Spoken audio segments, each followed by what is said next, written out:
आसतु एबे जानिबा राशिचक्रर दशम राशि मकर राशिर 2026 मसीहा पे वार्षिक भाग्यफल विषय रे। मकर राशिर व्यक्ति ए वर्षर प्रथम 5 मास शुभाशुभ मिश्रित फल देले मध्य परवर्ती 5 मास अर्थात जून मासरू अक्टोबर मास पर्यंत अति शुभ फल प्राप्ति योग अच्छी।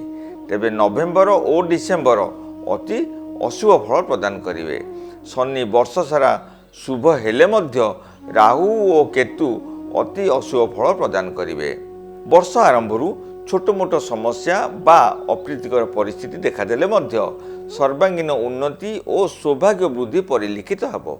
जून मासरू अक्टोबर मास मध्य आर्थिक अभिवृद्धि, कर्मक्षेत्र में उन्नति, पारिवारिक सुख, व्यवसाय रे लाभ, बहु दिनर आशा पूरण मध्य हो पारे। किंतु राहु और केतु कुदृष्टि जोगु मात्राधिक व्यय, अर्थ चिंता, व्यवसाय रे समस्या, मात्र बृहस्पति शुभ दृष्टि जोगु कोर्ट कचेरी काम रे विजय लाभ, राजनीति करुवा व्यक्तिविशेष राजनीति क्षेत्र में विजयी हेबे और क्षमता उपभोग मध्य करिवे।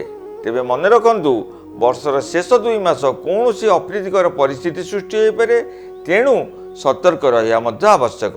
आपणक पई प्रतिकार प्रति सोमवार दिन शिव दर्शन करंतु। प्रति संक्रांति रे 108 बेलपत्र को अभिमंत्रित करी ओम नमो शिवाय मंत्र रे जलाभिषेक करिवे किंबा क्षीराभिषेक मध्य करणीय। विशेष क्षेत्र रे प्रत्यय गणेश गायत्री मध्य पाठ करंतु। शुभवार शुक्रवार और शनिवार। शुभ रत्न इंद्र नीलमणि, शुभ रंग कला और नील रंग।